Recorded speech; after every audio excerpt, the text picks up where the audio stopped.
चलो बच्चों, let's read the question. And question says that secondary succession starts in an area. तो यहाँ पर पूछा जा रहा है सेकेंडरी सक्सेशन के बारे में। तो चलिए हम लोग समझते हैं इसको। दो प्रकार के सक्सेशन होते हैं, प्राइमरी और सेकेंडरी। प्राइमरी वैसे एरिया में होता है जहाँ पर कि पहले से कोई भी ऑर्गेनिज्म नहीं पाया जाता, कोई कम्युनिटी नहीं पाया जाता। यानी कि प्राइमरी सक्सेशन में अगर हम देखें तो यहाँ पर किसी प्रकार की कोई कॉलोनी नहीं पाई जाती, नो प्रीवियसली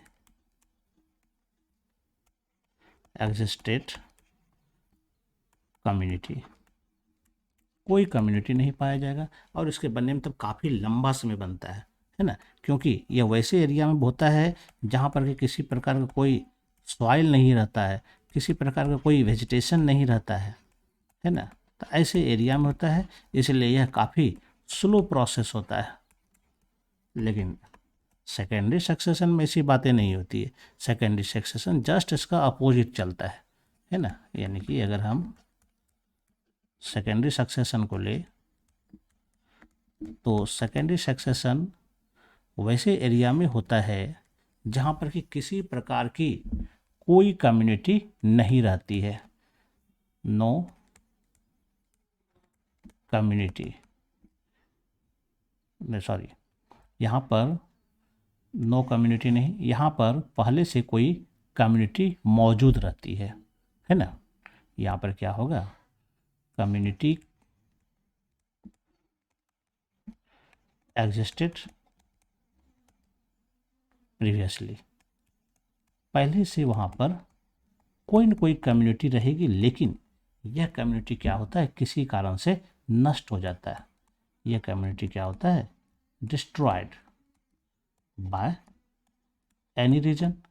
जैसे कि जंगल में आग लग गई तो वहाँ कई सारे कम्युनिटी समाप्त हो जाते हैं, तालाब सूख गए, कई कम्युनिटी समाप्त हो गए, या किसी एरिया में कोई विस्फोट हो गया, परमाणु बम छूट गया, तो वहाँ पर की कम्युनिटी समाप्त हो जाती है। तो ऐसे एरिया में क्या होता है कि बाद में नई कम्युनिटी बन सकती है, क्योंकि वह एरिया एक तरह से कह सकते हैं हम लोग कि वह प्रिपेयर्ड एरिया रहता है ना। वह क्या रहता है, एक तरह से प्रिपेयर्ड एरिया रहता है। प्रिपेयर्ड एरिया इस मामले में क्योंकि उसमें वहाँ पर सॉइल भी मौजूद रहेगा, थोड़ा बहुत वेजिटेशन भी मौजूद रहेगा, हो सकता है वहाँ पर कोई एनिमल भी मौजूद हो, यह भी हो सकता है। तो ऐसे एरिया में क्या होगा, सेकेंडरी सक्सेशन आसानी से हो सकता है। यानी सेकेंडरी सक्सेशन का मतलब ही हो गया कि जहाँ पर कि पहले से कोई न कोई कम्युनिटी मौजूद थी, लेकिन वह किसी कारणवश से नष्ट हो गई और वहाँ पर अब फिर से सक्सेशन स्टार्ट होता है। यानी फिर से कोई नई कम्युनिटी की कॉलोनी तैयार होती है। इसी को हम लोग कहते हैं सेकेंडरी सक्सेशन। और ये बहुत ज़्यादा फास्ट होता है ना, क्योंकि इसे सॉइल बनाना नहीं पड़ता है।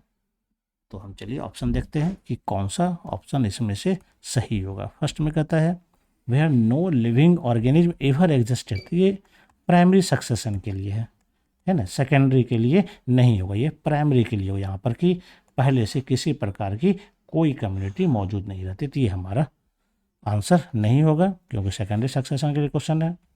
सेकेंड में कहता है विच has lost all the living organism one existed. तो यहाँ पर कहता है यहाँ पर जितने भी ऑर्गेनिज्म है सबके सब क्या हुए हैं, खत्म हो गए, लेकिन पहले वहाँ मौजूद था, वंस एक्सिस्टेड, है ना। जब मौजूद था लेकिन अब लॉस्ट हो गया, इसका मतलब है कि पहले से ये प्रिपेयर्ड एरिया है, यहाँ पर सॉइल वगैरह मौजूद होगा, इसके बनने में समय नहीं लगेगा। तो ये हमारा सेकेंडरी सक्सेशन को शो करता है। थर्ड में कहता है where only one specific organism existed. ऐसा नहीं कि एक ही स्पेसिस ही बचेगा तो वहाँ होगा सेकेंडरी सक्सेशन, ऐसा नहीं, ये गलत है। डी में कहता है वेयर ह्यूमन बींग्स लाइव। ऐसा भी नहीं है कि ह्यूमन जहाँ रहता है वहीं सेकेंडरी सक्सेशन होगा, ये नहीं है। सीधा उसका कॉन्सेप्ट है कि पहले से अगर कोई ऑर्गेनिज्म पहले से मौजूद था, कोई कम्युनिटी मौजूद थी, लेकिन वह किसी दुर्घटना में समाप्त हो गया। दुर्घटना में समाप्त हो जाने के कारण वहाँ पर जो एरिया था वो प्रिपेयर्ड एरिया रहता ही है, सॉइल रहता ही है, वेजिटेशन रहता है, लेकिन बाद में वहाँ पर नई कम्युनिटी आसानी से आ जाएगी। तो हमारा राइट आंसर बी नंबर होगा कि which has lost all the living organism once existed. I hope you understand it well and best of luck. Thank you.